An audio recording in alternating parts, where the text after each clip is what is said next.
Evet arkadaşlar, bugün 10 dakikada mantı hazırlayacağız. Çok kolay, çok pratik. Herkes yapabilir. İlk önce hamurunu hazırlayalım. Bir adet yumurta kırıyoruz kabımızın içine.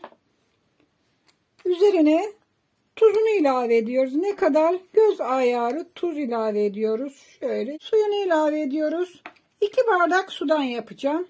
Bir bardağını döktüm. İkinci bardağı da döktüm. 2 bardak su ile hazırlayacağım. Şöyle çırpıcım ile koydum. Yumurtayı şöyle çırpıyorum, dağıtıyorum. Bugün mantı hazırlayacağız. Kıymalı olarak hazırlayacağım. Mantının hazırlaması saatler sürer. Biliyorum, herkes onun için kaçar yapmaktan. Ama bu şekilde 10 dakikada mantıyı hazırlayabileceksiniz arkadaşlar. Gördüğünüz gibi karıştırdım. Şöyle şimdi üzerine un ilavesine geçiyorum. Biraz sert hamur yoğuracağız. İlk aşamada şöyle kaşık ile her zamanki gibi ellerimiz batmaması için karıştırıyoruz.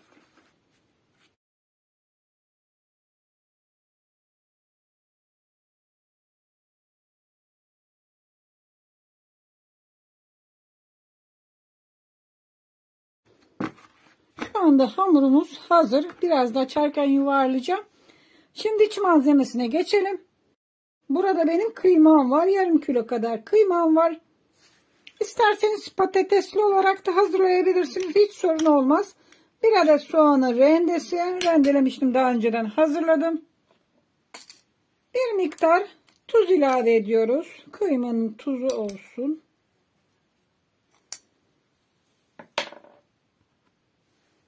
Biraz da karabiber ilave edeceğim. İsteğe bağlıdır. Sevmeyen atmayabilir. Şöyle karıştıralım ya da elimizle karıştıralım ki kolay güzel karışsın.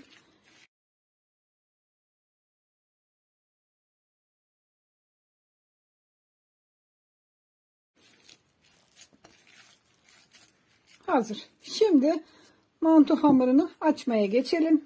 Şöyle bunu kenara alalım. Burada mantı hamurumuz var. Yoğurmuştuk. Şöyle bezimizi alalım. Şöyle bunu da çıkaralım. Hamurumuzu bakın, çok güzel özlü bir hamur elde etmiştik. Şöyle toparlayalım tekrar. Şimdi bu hamuru açacağız arkadaşlar. Şöyle alt kısmına ve üstüne biraz un serpiyoruz. Merdane ya da oklava ile hangisi kolayınıza gelirse şöyle açıyoruz.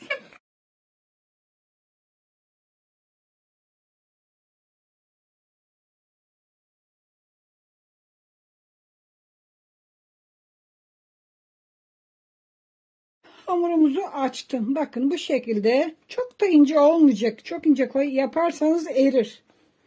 Erir arkadaşlar. Onun için çok incecik yapmayın.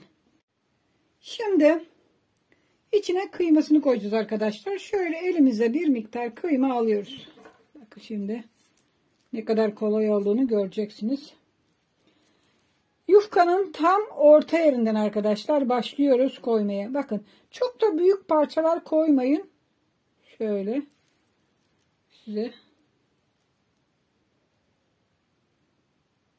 yakın yakın olsun. Çok aralık olmasın.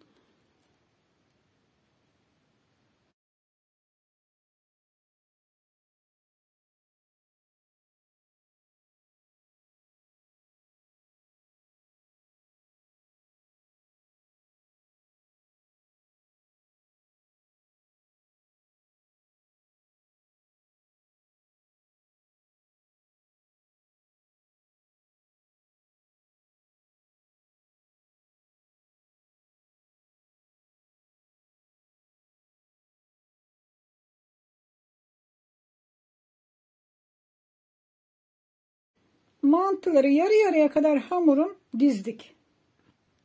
Kıymaları koyduk aynı hizaya gelecek şekilde.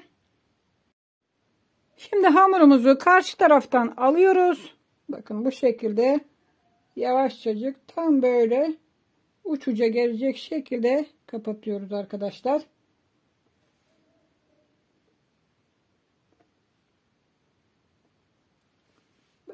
şekilde güzelce kapattık.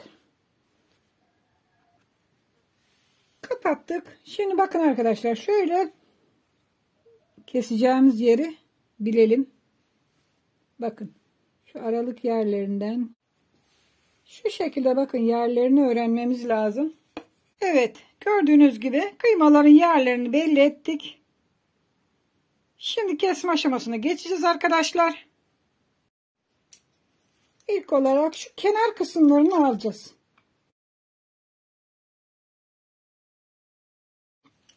İşaret yaptığımız yerlerden kesiyorum. Bakın bu şekilde, bu aparat zaten yapışmasını sağlayacak.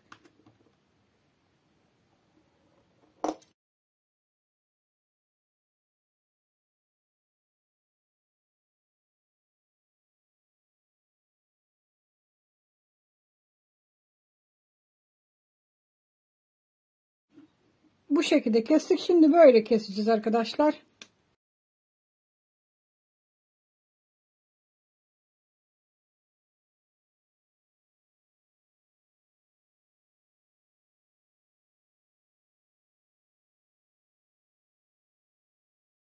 Evet, mantıları hazırladık. Şimdi fırın tepsimizi alıyoruz.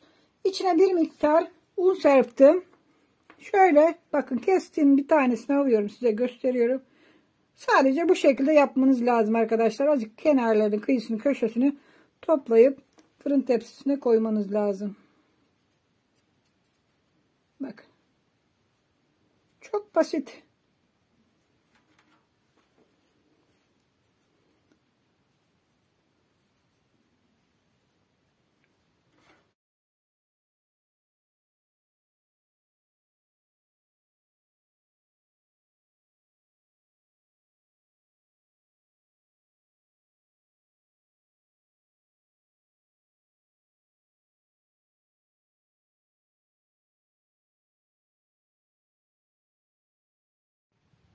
Evet, mantılarımı hazırladım. Şimdi pişirme aşamasına geçeceğim. Evet, tencerem ocağa koydum arkadaşlar. Yarıya yakında su koydum. Göz ayarı tuz ilave ediyorum. Hazırlamış olduğumuz mantıları kaynamış suyun içine bırakıyoruz. Bu aşamada dikkatli olalım ki ellerimizi yakmayalım.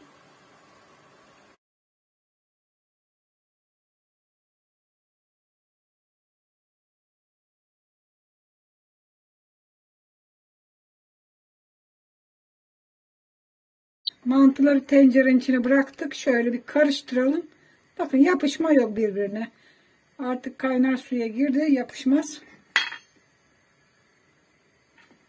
Şimdi kaynamasını bekliyoruz. 5 dakika kaynamadığı zaman kevgirden suyunu süzeceğiz. Daha sonra yoğurdunu, yağını hazırlayacağız. Evet, mantımız pişti. Artık kenara alabiliriz. Şimdi sosunu hazırlayacağım. Birazcık sıvı yağ döktüm tavamın içine. Bir miktar da kırmızı pul biber. İsterseniz domates sos, biber, hepsini yapabilirsiniz.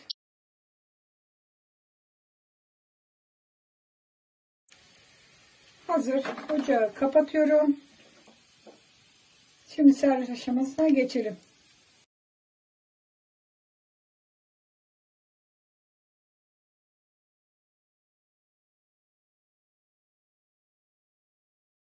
Mantıların üzerine yoğurt koyuyorum. Bu sarımsaklı sarımsaksız isteğe bağlı.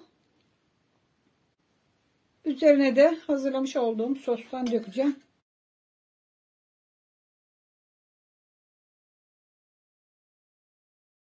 Mantımız hazır.